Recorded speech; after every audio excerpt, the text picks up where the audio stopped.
একদিন না একদিন নিশ্চয়ই আমরা এই হিরণ্যকশিপুর অত্যাচার থেকে রক্ষা পাব। যাই হোক, হিরণ্যকশিপুর অত্যাচার চলছে, এরই ভিতরে হিরণ্যকশিপুর 1, 2, 3 করে 3টা সন্তান হয়ে গিয়েছে। এই হিরণ্যকশিপুর 3টা সন্তান সেই অসুর বংশের মতো অনুকূল স্বভাব পেয়েছে। এরপর চতুর্থ সন্তান হলো। সেই চতুর্থ সন্তান, তার নাম রাখলেন প্রহ্লাদ। কিন্তু এই চতুর্থ সন্তান সে সম্পূর্ণ আলাদা, অসুর কুলের মতো নয়। তার বিশেষ গুণ কি সুন্দর করে ভাগবতে বর্ণনা আছে। ন্যস্ত কিরণক বাল জড় বদন্ত নস্তয়া কৃষ্ণ গ্রহ গৃহীতাত্মা ন বেদ জগদৃশম আসীন পর্যটন শয়ন শয়ান প্রপ্রিবন বুগ্রুন নানু সন্দত্ত ইতানি গোবিন্দ পরিরম্বিত কচিদ্রোহতি বৈকুণ্ঠ চিন্তা সবল চেতন কচিদ্দ সতি তচ্চিন্তাল্লাদ উদগায়তি কচ্ছিদ। সুন্দর করে ভাগবত প্রহ্লাদের গুণের বর্ণনা করছেন। সুখদেব গোস্বামী বলছেন, পরীক্ষিত জানো, প্রহ্লাদ বাল্যকালেই খেলাধুলা ত্যাগ করে ভগবানের ধ্যানে তন্ময় হয়ে নিশ্চল ভাবে অবস্থান করতেন। শ্রীকৃষ্ণের অনুগ্রহে তার হৃদয়কে এমনভাবে আচ্ছন্ন করে রেখেছিল যে জাগতিক কোনো বোধই তার থাকতো না। তার মনে হতো যে ভগবান সকল সময় তাকে নিবিড় আশ্লেষে বেঁধে রেখেছেন। তাই তার শোয়া বসা, খাওয়া, জলপান, হাঁটা চলা, কথা বলা, এই সবকিছুতে সে ভগবানকে খুঁজে বেড়াতো। কখনো কখনো সে এই বুঝি ভগবান আমায় ছেড়ে চলে গেল এই মনে করে হৃদয়ে দুঃখ পেতেন। আবার কখনো এই বুঝি আমার ভগবান এসে গেছে আনন্দে শিহরিত হতেন। এইভাবে তার ভাব দেখা দিত। কিন্তু এই ভাব দেখে হিরণ্যকশিপুর ভালো লাগলো না। অসুর বংশের ছেলে, তার কেমন প্রতাপ হবে, তা না হয়ে এরকম ভাব, এমন শান্ত সরল স্নিগ্ধ সহজ, না না না, এটা ঠিক হচ্ছে না। তাই হিরণ্যকশিপু চিন্তা করলেন, অসুর কুলের উপযুক্ত শিক্ষা, যুদ্ধ দণ্ড বিদ্যা নীতি, একে শিক্ষা দিতে হবে। তার জন্য সেই হিরণ্যকশিপু পুত্রকে পাঠিয়ে দিচ্ছেন গুরুগৃহে। গুরুদেবকে শুক্রাচার্য, কিন্তু শুক্রাচার্য সেই সময় ছিলেন না, কোনো কাজে বাইরে ছিলেন। এখন গুরুদেবের 2 পুত্র ষণ্ড এবং অমর্ক, আমরা বলি ষণ্ডা মার্কা, বলি না? ষণ্ড এবং অমর্ক দুটো কথাকে একসঙ্গে জুড়ে দিয়ে ষণ্ডা মার্কা বলি। এই ষণ্ড এবং অমর্ক এরা হলেন গুরুদেব, প্রহ্লাদের গুরুদেব, শুক্রাচার্যের 2 পুত্র। এরা বলছেন, রাজন আপনি চিন্তা করবেন না, আমার পিতা তো বাইরে গিয়েছে, আমরাই এখন দায়িত্ব নিলাম, আমরা তো আশ্রমটা চালাচ্ছি, অনেক ছেলেরা সেখানে অনেক অসুর বালক শিক্ষা নিতে গিয়েছে, অতএব আপনার সন্তানকে আমরাই শিক্ষা দেব। এই বলে প্রহ্লাদকে নিয়ে চলে যাওয়া হলো গুরুগৃহে। গুরুগৃহে গিয়ে প্রহ্লাদকে সেই যুদ্ধ দণ্ডবিদ্যা ইত্যাদি অসুর কুলের যে সমস্ত তেজস্বিকতার সেই শিক্ষাগুলো ষণ্ড অমর্ক দিচ্ছেন। কিন্তু প্রহ্লাদ সেই শিক্ষা তো নেওয়ার যোগ্য নন। তিনি এক কান দিয়ে শুনছেন, এক কান দিয়ে বের করে দিচ্ছেন। তার মন তো ভগবানের চরণে সমর্পিত, ভগবত চরণে মন প্রাণ সমর্পিত। অসুর কুলের ওই শিক্ষা সে গ্রহণ করল না। কিছুদিন কেটে গেল। এখন হিরণ্যকশিপু চিন্তা করলেন, আমার ছেলেটাকে অনেকদিন হলো আমি গুরুগৃহে পাঠিয়েছি, এখন কেমন শিক্ষা গ্রহণ হলো একটু যাচাই করে দেখলে তো হয়। প্রহ্লাদকে ডেকে আনা হলো। প্রহ্লাদকে হিরণ্যকশিপু কোলে বসালেন, চুম্বন দিলেন, দিয়ে মাথায় হাত বুলিয়ে বলছেন, প্রহ্লাদ বলো, তুমি তো গুরুগৃহে গিয়েছিলে, তো গুরুগৃহ থেকে কি শিক্ষা নিয়েছো এখন বলো। প্রহ্লাদ বলছেন, শ্রবণং কীর্তনং বিষ্ণু শরণং পাদ সেবনং অর্চনং বন্দনং দাস্যং সখ্য আত্মনিবেদনম ইতি পুংসার্পিতা বিষ্ণু ভক্তিশ্চ নবলক্ষণা ক্রিয়তে ভগবত্তদ্দা তন্মেয়াধিত উত্তম। প্রহ্লাদ বলছেন, পিতা, বিষ্ণু ভগবানের প্রতি ভক্তিভাবে 9 প্রকার ভেদ আছে। ভগবানের গুণ লীলা নাম প্রভৃতির শ্রবণ কীর্তন, নাম রূপাদির স্মরণ, তার চরণ সেবা, পূজার্চনা, বন্দনা, দাস্যভাব, সখ্যভাব এবং আত্মনিবেদন, এই 9 প্রকার ভক্তির দ্বারা ভগবান বিষ্ণুকে যদি প্রসন্ন করা হয়, সেটাই হলো উত্তম শিক্ষা। উত্তম শিক্ষা হলো সেটাই, যেন আমরা 9 প্রকার ভক্তির দ্বারা ভগবানকে প্রসন্ন করতে পারি। আমাদের শিক্ষার মূল উদ্দেশ্য হবে ভগবানকে প্রসন্ন করা। কিন্তু আমরা শিক্ষা গ্রহণ করি জড়জগতের যে শিক্ষা, সেই শিক্ষায় ভগবানকে প্রসন্ন করার কোনো ব্যবস্থা নেই। জড়জগতের শিক্ষায় ভগবানকে প্রসন্ন করার কোনো পাঠ্যক্রম নেই। তবুও জড়জগতের শিক্ষার নিন্দা করব না। জড়জগতের শিক্ষার মূল উদ্দেশ্য হলো প্রকৃত মানুষ গড়ে তোলা, মানবিকতার বিকাশ ঘটানো। কিন্তু এটা কেউ নেয় না।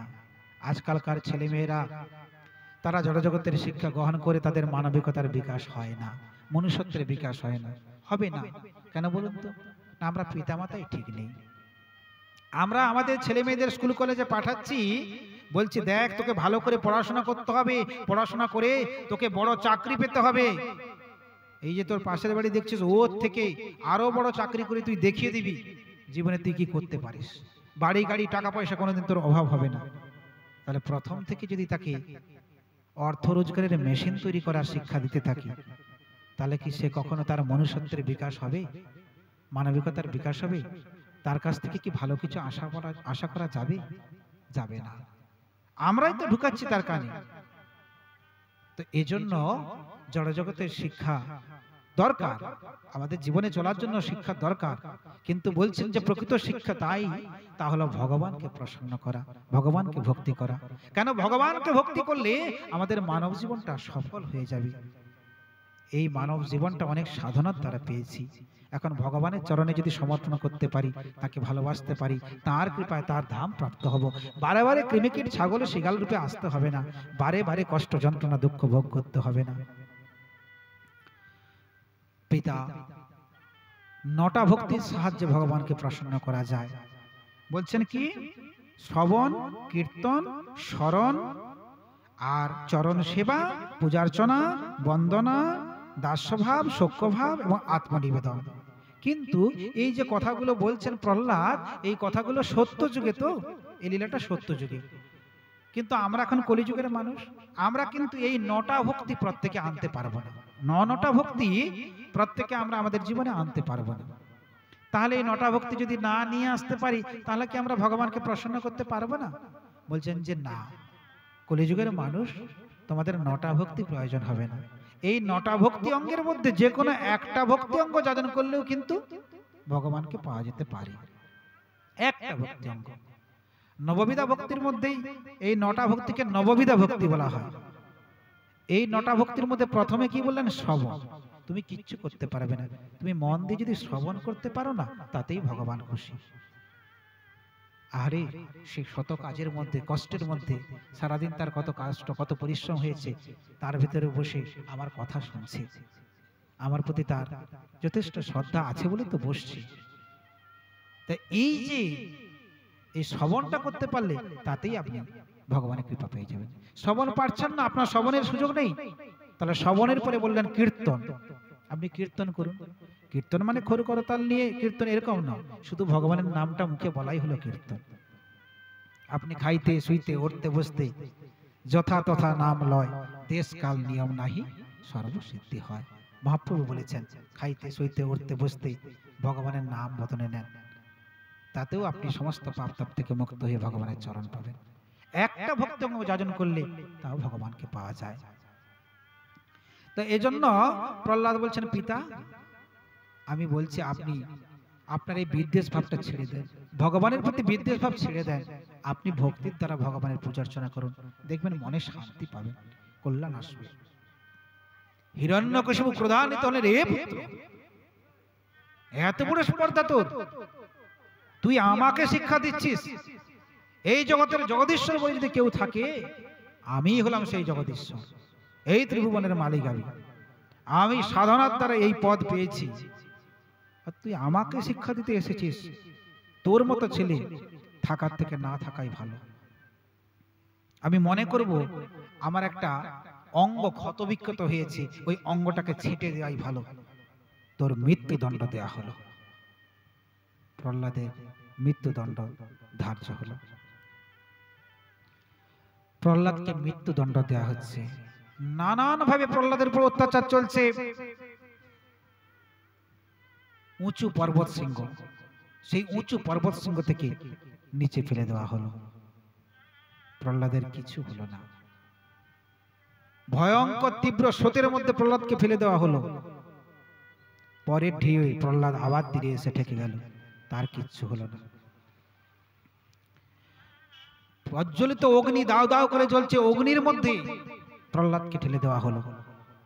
সেই অগ্নির ভেতরেই প্রহ্লাদ ভগবানের ভজন করছেন, তার কিচ্ছু হলো না। তিনি নিশ্চল দৃঢ়, তিনি হাস্যবদনে আছেন। প্রহ্লাদ চিন্তা করলেন, যেদিন থেকে আমি ভগবানের চরণে শরণ নিয়েছি সেদিন থেকে দেহটা তো আমার নয়, গোবিন্দ চরণে সমর্পণ করেছি। আজকে এই দেহ যদি নষ্ট হয় তো তার যাবে, আমার কি? চিন্তা কিছু করছেন না, দিব্য ভগবানের ভজন করছেন। প্রহ্লাদ কেমন ভক্তি, কেমন বিশ্বাস দেখুন। এই বিশ্বাস না হলে কি ভগবানের কৃপা পাওয়া যায়? প্রহ্লাদকে ভয়ঙ্কর সর্পের গৃহের মধ্যে দিয়ে দেওয়া হলো। সেই সর্পের গৃহের ভিতরে প্রহ্লাদ ভগবানের ভজন করছেন। সর্পরা তাকে দংশন করলো না, সর্পরা তাকে দংশন করলেন না। আপনারা মনে রাখবেন, শ্রী চৈতন্য মহাপ্রভু যখন দক্ষিণ দেশে যাচ্ছিলেন, না দক্ষিণ দেশে নয়, যখন বৃন্দাবন যাচ্ছিলেন তখন ওই ঝাড়িখণ্ডের পথ দিয়ে যাচ্ছিলেন। সেই ঝাড়িখণ্ডের জঙ্গল দিয়ে যখন যাচ্ছিলেন তখন সেখানকার হিংস্র পশু, বাঘ সিংহ গন্ডার আদি হিংস্র পশুরা, তারা চিন্তা করলেন, ও একজন আসছে, অনেকদিন পর আমরা ভালো করে খেতে পারবো, ও একজন আসছে। এই জন্য তারা ওত পেতে বসে আছে। যখন মহাপ্রভু হেমদণ্ড বাহু তুলে নৃত্য করতে করতে কীর্তন করতে করতে আসছেন, যখন সামনে এলো, মহাপ্রভুকে দর্শন করে তাদের চোখটা ঝলসে গেল। তারা আর তাদের মুখটা ফিরিয়ে নিতে পারলেন না। মহাপ্রভুকে দেখে তারা অভিভূত হয়ে গেলেন, তারা গদগদ হয়ে গেলেন, তাদের চোখে ঝরঝর ঝরঝর করে অশ্রু ঝরে পড়ল। তারা মহাপ্রভুর সঙ্গে দুহাত তুলে মহাপ্রভুর সঙ্গে নৃত্য শুরু করলেন। ওই সমস্ত হিংস্র পশুরা হিংসতা ভুলে গিয়ে মহাপ্রভুর সঙ্গে, মহাপ্রভু নৃত্য করছেন, কীর্তন করছেন, আর মহাপ্রভুর সঙ্গে হিংস্র পশুরা ঝাড়িখণ্ডের পথে কীর্তন করছেন। কেমন প্রেম ভগবানের নামে, কেমন প্রেম ভগবানের নামে। দেখুন, হিংস্র পশুরা হিংস্র বলে চায়, তারা নর্ত কীর্তন করে। তা আজকে সেই প্রহ্লাদকে সর্পের গৃহে ঢোকানো হয়েছে, সেখানে সর্পরা দংশন করলো না, হত্যা হলো না, প্রহ্লাদের মৃত্যু হলো না। হিরণ্যকশিপু চিন্তায় বসে গেলেন, তাহলে কি হলো? এত ক্ষমতা কোথা থেকে? মৃত্যু পর্যন্ত হলো না। সেই ষণ্ড অমরকে এলেন, তারা বলছেন, রাজন আপনি চিন্তা করবেন না, ছোট ছেলে, 5 বছরের ছেলে, এত দোষ ত্রুটি ধরতে নেই, কি বলতে কি বলেছে অত কিছু আপনার ভাববার দরকার নেই। আমরা আবারও একবার চেষ্টা করে দেখছি তাকে উপযুক্ত শিক্ষা দিতে পারি কিনা। এই বলে প্রহ্লাদকে আবারও নিয়ে যাওয়া হলো গুরুগৃহে। এখন গুরুগৃহেতে প্রহ্লাদ গেলেন, সেখানে গিয়ে গুরু সেই ষণ্ডমর্ক তারা যেমন শিক্ষা দেওয়া সেই শিক্ষা দিচ্ছেন, অসুরকুলের শিক্ষা। প্রহ্লাদ গ্রহণ করছেন না। এখন সেই গুরুগণ সবসময় কি আর গৃহের মধ্যে থাকবে আশ্রমে? কাজের প্রয়োজনে তাদেরকে 2-4 ঘন্টা বাইরে যেতে হতে পারে। এখন সেই গুরুপুত্রদ্বয়, তাদের গুরু দুজন ষণ্ডমর্ক কাজের প্রয়োজনে বাইরে বেরিয়ে গিয়েছে। সেই অবসরে এই প্রহ্লাদ কি করেছেন না, সেই পাঠশালায় আর যারা শিক্ষা নিতে এসেছিল অন্যান্য অসুর বালকগণ সকলকে একত্রিত করে আশ্রমে বৃক্ষের তলায় বসে হরিভজনের শিক্ষা দিচ্ছেন। কৌমার আচরের প্রাজ্ঞ ধর্মানা ভগবতানিহ দুর্লভং মানুষং জন্ম তদপ্যধুবর্মদর্থম। বলছেন, বন্ধুগণ, এই সংসারে মনুষ্য জন্ম বড়ই দুর্লভ। আমরা অনেক সাধনার দ্বারা মনুষ্য জন্ম পেয়েছি। মনুষ্য জন্মের মধ্য দিয়ে অবিনাশী পরমাত্মাকে লাভ করা যায়। এই মনুষ্য জন্মের সাহায্যে ভগবানকে লাভ করা যতটা সহজ হয়, অন্যান্য জীব হয়ে অন্যান্য জন্মে সেটা সম্ভব নয়। অন্যান্য জনিতে গিয়ে ভগবানকে সহজে পাওয়া যাবে না। কিন্তু দুঃখ একটা আমাদের থেকে যাবে, এই দুর্লভ মনুষ্য জন্ম পেয়েছি, এই মনুষ্য জন্ম দিয়ে ভগবানের সেবা পূজা তো করা প্রয়োজন, তাকে তো সহজে লাভ করা যাবে, কিন্তু এই জীবনের সমাপ্তি যে কখন ঘটবে কেউ বলতে পারবে না। যে কোনো মুহূর্তে জীবনের সমাপ্তি ঘটে যেতে পারে। তাই বন্ধুগণ, যেহেতু দুর্লভ মনুষ্য জীবনটা পেয়েছি ভগবানের সেবার জন্য, তাই এই সময় থাকতে থাকতে, কবে যে চলে যাবে এই দেহ বলতে তো পারবো না, সময় থাকতে থাকতে যদি পারা যায় এখন থেকে, এই কৌমার বয়স থেকে যদি ভগবানের ভজন করতে পারি, নিশ্চিত ভগবানের কৃপা পাবো। নিশ্চিত তার কৃপা পাবো। শিশুকালে কৃষ্ণ ভজে কৃষ্ণ পাওয়ার আসে, যুবাকালে কৃষ্ণ ভজে কৃষ্ণ আসে কি না আসে, বার্ধক্যে কৃষ্ণ ভজে জমের তর আসে। যুবাকালে শিশু বয়সে হরিভজন বড় পাকা হয়, কারণ শিশু বয়সটা তো তখন আর অন্য কোনো চিন্তা থাকে না, সরলতা থাকে। সেই সরল মনে প্রাণে যদি একবার ভগবত ভজন ঢুকে যায়, কৃষ্ণ ভক্তির বীজ যদি একবার বপন হয়ে যায়, ওই বীজটা কোনোদিন নষ্ট হবে না। হ্যাঁ, দেখবেন অনেকে ভক্ত বৈষ্ণব বাড়ির ছেলে ছোট অবস্থায় সে অনেক ভগবত ভজন করেছে, একটু যখন বয়স হলো স্কুল কলেজে গেল আর ভগবত ভজন নাই।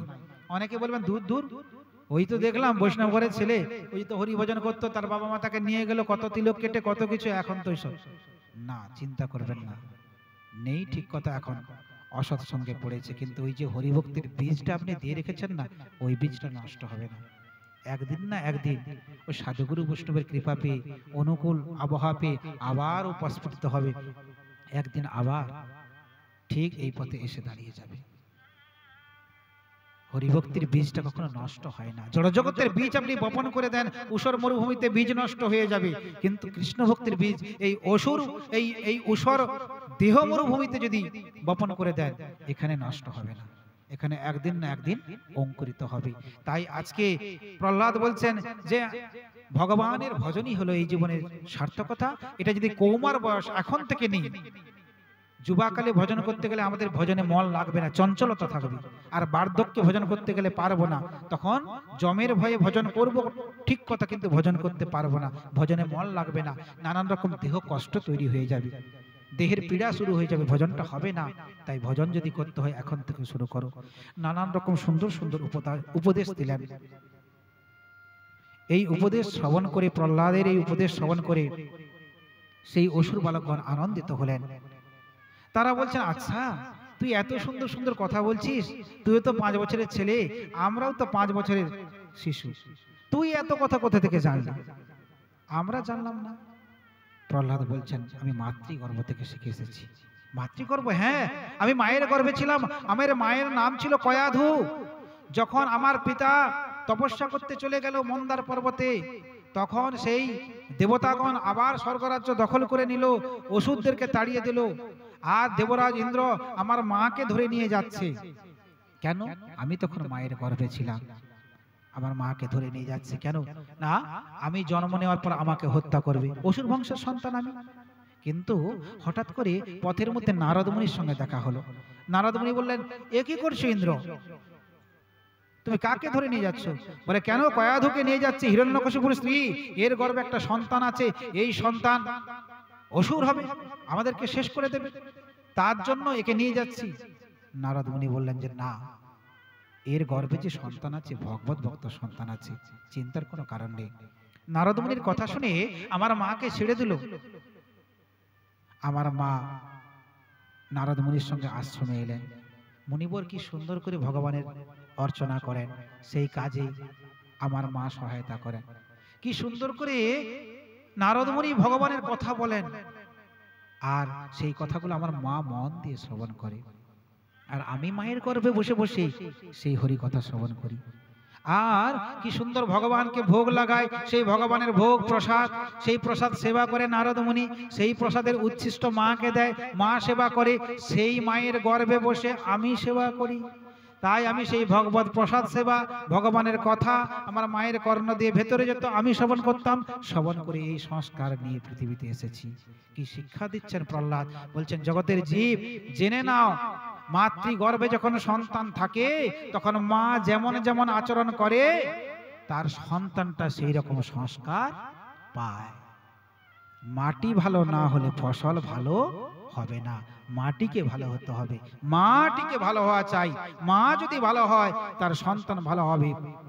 গর্ভাবস্থায় মায়ের যেন সংস্কার ভালো থাকে, কিন্তু বর্তমানের মায়েদের সেই সংস্কার নাই। তারা যদি গর্ভবতী হন, তারা ডাক্তার দেখিয়ে এসে বাড়িতে বলে দেয়, ডাক্তারবাবু বলেছে বেড রেস্টের জন্য, হয়তো বেড রেস্ট দেয়নি, বলেছে বেড রেস্ট। কেন? তাহলে কাজকর্ম থেকে নিষ্কৃতি পাওয়া গেল। আর এই যখন সময় পাওয়া গেল, এই সময়টা ভালো করে সিরিয়াল দেখা যাবে, এই সময়টা ভালো করে মোবাইলে কুৎসিত ছবিগুলো দেখা যাবে। এই হলো সংস্কার। আর অখাদ্য কুখাদ্য ভালো করে সেবা করাও যাবে। এই হলো সংস্কার। এই সংস্কার নিয়ে তার ভেতরে যে সন্তানটা, সে কি সংস্কার নিয়ে আসছে, এই আপনার আচরণ, এই আপনার ব্যবহার, এই সংস্কার নিয়ে যদি আসে তাহলে সন্তান সেরকমই হবে। আপনাকে বৃদ্ধাশ্রমে পাঠিয়ে দেবে। তখন আপনি যদি বলেন যে আমার ছেলে আমাকে বৃদ্ধাশ্রমে পাঠিয়ে দিল, ঠিক করেছে, আপনি উপযুক্ত সংস্কার নিতে পারেন। তাই পিতামাতাকে সন্তান নিয়ে আসতে গেলে ভাবনা চিন্তা করে নিয়ে আসতে হবে। ছাগল শিগালের মতো সন্তানের জন্ম দিয়ে লাভ নেই। সন্তান যদি নিয়ে আসতে হয়, কৃষ্ণ ভক্ত সন্তান আনুন। আচ্ছা, আমি এই ভক্তি জগৎ ছেড়ে দিলাম। আমি একটু উদাহরণ দিই। যারা মনীষী, এই বঙ্কিমচন্দ্র, বিবেকানন্দ, রামমোহন, এরা, নেতাজি, মহাত্মা গান্ধী, এদের বায়োগ্রাফি, জীবনীগুলো পড়ুন। আজকাল জীবনী কেউ পড়েন না, মোবাইল দেখেন, জীবনী পড়েন না। এদের বায়োগ্রাফিগুলো যদি পড়েন, দেখবেন এদের জীবনে এদের মায়ের ভূমিকা কতখানি ছিল। এদের জীবনে এদের মায়ের ভূমিকা কতখানি ছিল। এদের মা যদি ভালো না হতো, সন্তানগুলো মনীষী হতে পারতেন না। এই জন্য গর্ভবতী যারা মা হবেন, তাদেরকে সংস্কার নিয়ে আসতে হবে। তবেই দেখবেন আপনার সন্তান বংশের মুখ উজ্জ্বল করবে, পিতামাতার মুখ উজ্জ্বল করবে, আপনাদেরকে সুখে রাখবে, শান্তিতে রাখবে। প্রহ্লাদ এইভাবে শিক্ষা দিলেন। প্রহ্লাদের এই শিক্ষা শ্রবণ করে সেই সকল অসুর বালকেরা আনন্দিত হলেন। তারা সকলে দুহাত তুলে হরিনাম কীর্তন শুরু করলেন। আর ষণ্ড অমর্ক ফিরে এলেন। ফিরে এসে দেখলেন, এবার শেষ করে দেবো, সময় হয়েছে। সেই ষণ্ড অমর্ক ফিরে এলেন। ফিরে এসে দেখলেন যে সেই প্রহ্লাদ একা তো নষ্ট হয়েছে হরিনাম নিয়ে, তাদের চোখে নষ্টই তো, আর অসুর বালক যারা সেই পাঠশালায় সকলকে নষ্ট করে দিয়েছে। এই জন্য তারা খুব রেগে গেলেন প্রহ্লাদের উপর। প্রহ্লাদকে টানতে টানতে নিয়ে গেলেন কোথায়? সেই হিরণ্যকশিপুর কাছে। রাজন ছুড়ে দিলেন, নেন আপনার সন্তান, আমরা আপনার সন্তানকে মানুষ করতে পারবো না। অসুরকুলের কোনো শিক্ষা গ্রহণ না করে সে ওই কৃষ্ণ ভক্ত হয়েছে। সে শুধু নষ্ট হয়নি, সকলকে নষ্ট করে দিল। আমাদের পাঠশালায় সকল অসুর বালকগণ আজ হরিনাম করছে। প্রহ্লাদকে তখন পেয়ে, কাছে পেয়ে হিরণ্যকশিপু ক্রোধান্বিত হয়ে বলছে, ওরে প্রহ্লাদ, তুই কেন এমন করছিস? তুই কি বুঝিস না আমি এই জগতের ঈশ্বর? বাবা, এখনো বলছি তুমি তোমার এই বিদ্বেষটা ছেড়ে দাও, ভগবানের ভজন করো। এই প্রভুই সর্বতের সর্বজগতের আশ্রয়, তার ভজনের দ্বারা, তাকে সন্তুষ্টির দ্বারা তোমার কল্যাণ হবে। তুই বলছিস এই জগতে বিষ্ণুই তোর ঈশ্বর, এই জগৎ জুড়ে সে আছে, তাহলে তুই বলছিস এই যে সামনের ফটিক স্তম্ভটা, এই স্তম্ভের ভেতরেই তোর ভগবান আছে? পিতা, ভগবান সর্বত্র আছেন, তাহলে একটা স্তম্ভের মধ্যে না থাকার কি আছে? তাহলে পরীক্ষা হয়ে যাক। এই বলে হিরণ্যকশিপু ক্রোধান্বিত হয়ে এক লাফে এলেন, মুষ্টাঘাত করলেন। সেই আঘাতে স্তম্ভটা বিদীর্ণ হয়ে গেল, বিকট আওয়াজ হলো।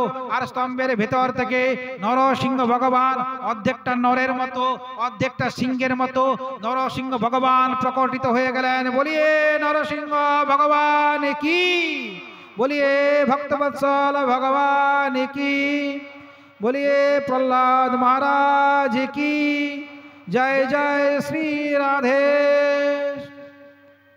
নরসিংহ ভগবান প্রকটিত হয়ে গেলেন ভক্তের মান রক্ষা করার জন্য। ভক্ত বড় মুখ করে বলেছে এই ফটিক স্তম্ভের ভেতরে ভগবান আছে। নরসিংহ কেন? অর্ধেকটা নরের মতো অর্ধেকটা সিংহের মতো মূর্তি না, শত্রুকে শাস্তি দেওয়ার জন্য।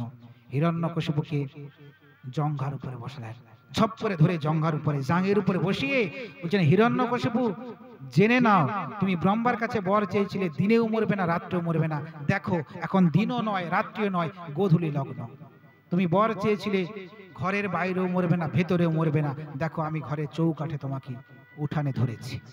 তুমি চেয়েছিলে ব্রহ্মার সৃষ্ট জীব দ্বারা মরবে না, আমি কিন্তু ব্রহ্মার সৃষ্ট জীব নই, ঘুরে আমি ব্রহ্মাকে সৃষ্টি করেছি। তুমি চেয়েছিলে কোনো অস্ত্র শস্ত্রের দ্বারা মরবে না, দেখো আমার নখের দ্বারা মরছো।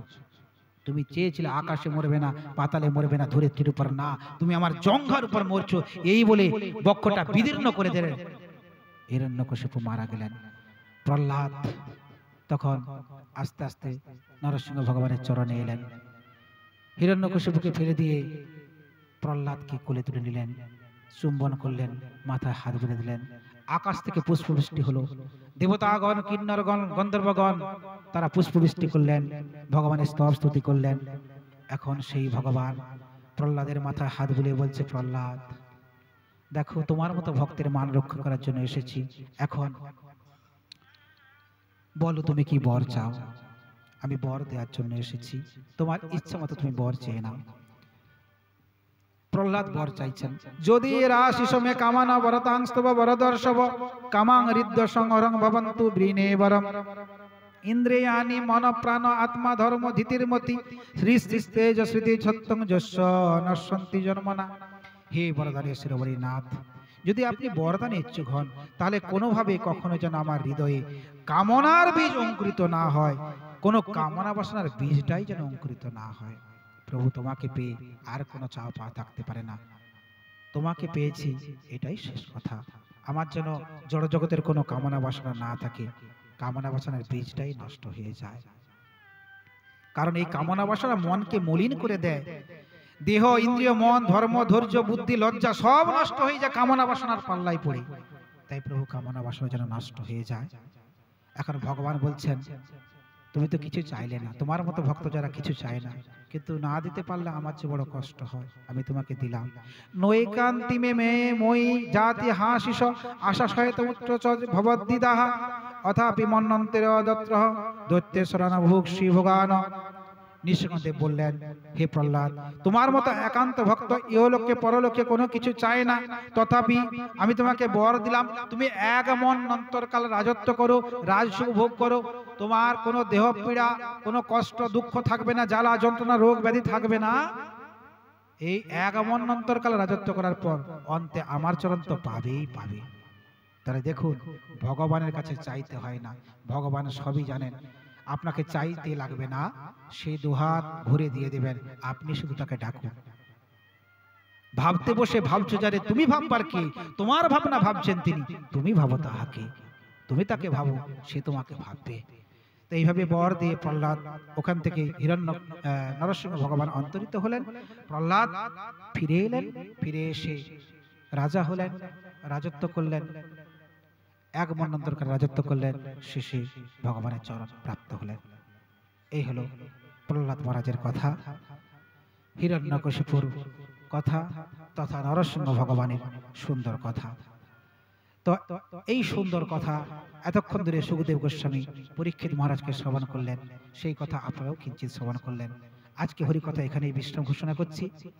আপনাদের সবাইয়ের জন্য নিতাই গৌরের চরণে প্রার্থনা জানাই, রাধা মাধবের চরণে প্রার্থনা জানাই, আপনারা ভালো থাকুন, সুস্থ থাকুন। এইভাবে বাকি দিনগুলো দেখতে দেখতে আমাদের 3টা দিন তো হয়েই গেল, বাকি দিনগুলো এইভাবে হরিকথার সঙ্গে যুক্ত হয়ে যান। একমাত্র পরকালের পাথর এই ভগবানের কথা, এই কথা মন দিয়ে শ্রবণ করুন এবং মানব জীবন সফল করুন। আপনাদের মঙ্গল হোক, কল্যাণ হোক, এই প্রার্থনা ভগবানের চরণে জানাই। আর সেই সঙ্গে সঙ্গে এই গৃহের বাবা মা তথা গৃহের সবাই পরিবার পরিজন যারা আছেন, যারা অনুষ্ঠানের সঙ্গে যুক্ত আছেন, সকলের জন্য মঙ্গল কুশল প্রার্থনা করছি। ভগবান ভালো রাখুক, সুস্থ রাখুক, সুস্থ রেখে সুন্দর করে এইভাবেই ভগবানের গুণকীর্তন হোক, তাদের দ্বারা ভগবত ভক্তি আরো বেশি করে প্রচার প্রসার লাভ করুক। আপনারা সকলে এসে সহযোগিতা করুন, পাশে দাঁড়ান, এই কামনা করছি। আপনারা সকলে মিলে ভগবানের চরণে আমার জন্য প্রার্থনা জানান, শেষের দিন পর্যন্ত আমি যেন এইভাবে ভগবানের নাম নিতে পারি। এই কথা বলে আজকের মতো হরিকথার বিশ্রাম ঘোষণা করছি। আরতির জন্য থালি নিয়ে আসবেন, ততক্ষণে আমরা একটু রাধা নামের আশ্রয় নেব। আমরা পাঠের অন্তে রাধা নাম, সেই রাধা নামের পরে আরতি হবে। আর আপনাদের সবার জন্য প্রসাদ আছে, নিশ্চয়ই প্রত্যেকে প্রসাদ অবশ্যই নিয়ে যাবেন। আর যথাদিনে আগামীকাল আপনারা চলে আসবেন সময় মতো এবং এই হরিকথা শ্রবণ করবেন, জীবন সার্থক করবেন। নিতাই গৌর প্রেমানন্দে হরি হরি।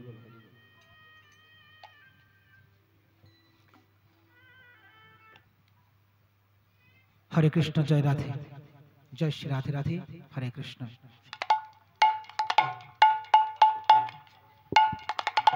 হরে কৃষ্ণ। জয় জয় রাধে কৃষ্ণ, রাধে কৃষ্ণ গোবিন্দ, রাধে কৃষ্ণ গোবিন্দ, রাধে কৃষ্ণ গোবিন্দ,